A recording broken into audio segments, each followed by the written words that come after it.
We've chosen ArcelorMittal South Africa, but the question, do we short it or long it? Yeah, Go long. exactly. That's an interesting one because, yes, we do have to go with ArcelorMittal. Why? Because the hot stocks portfolio, which is based at Global Trader and which we take positions in after we've been on these shows, restricts us to stocks that have contracts for difference traded on them. So that means the sort of top 60 or 70 or 80 shares. I'm not quite sure the exact number. So in this group, that would definitely exclude Evraz and all the tiddlers below.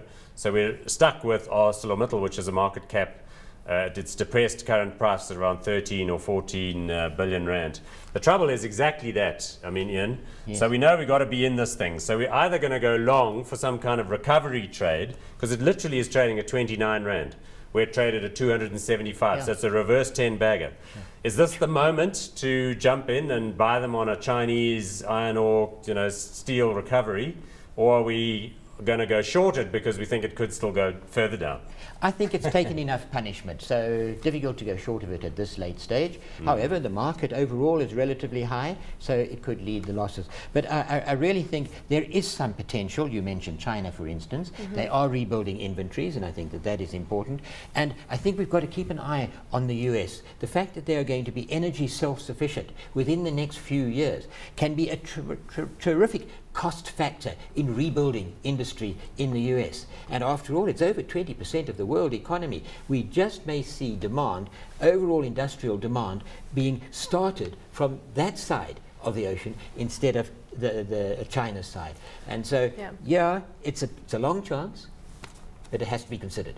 But let's introduce two additional catalysts here. The rand, okay? So we've got steel prices and the rand. If the rand were to weaken, that would be marginally favorable for these guys. Right. And then the legal processes of fights with ArcelorMittal and Kumba Iron Ore. But my understanding is those are probably only going to come to court sort of in April, May, June, who knows, next year.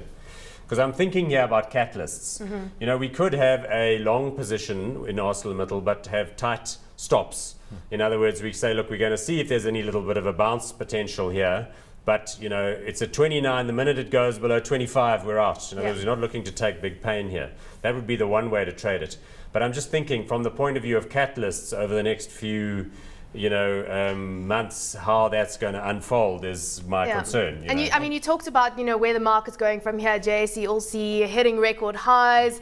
You've also got this fiscal cliff issue in the States, and that could cause a bit of panic next year because, we're still not resolved. It's almost the end of the year. They've put off the decision. And that's what will happen. It's a political decision. Nobody wants to take too much hurt right now. So I think it'll be wait and see, but it'll be lots of wait. And it's just one thing I want to say about the Arcelor-Kumba disagreement, and that is that if ArcelorMittal lose the case and suddenly have to pay market price for their iron ore deliveries, then watch that price plunge. But your concern about the fiscal cliff would suggest you see risk to the downside. The opposite conversation is also true. It could be that this thing is resolved at the 11th hour. Yeah. So I must say, I find myself terribly unresolved here, whether to be long this thing or short it. I'm going to make the decision. Okay, good for you. I think you should go long, but you should have a very tight stop loss. Right. Okay. There we go. Let's give them the benefit of the doubt. 50% down this year. The stock has been hammered. Let's give ArcelorMittal the benefit of the doubt. Excellent. We'll know this one in future as Samantha's trade. Okay, there we go. It's all in my head if it doesn't go right.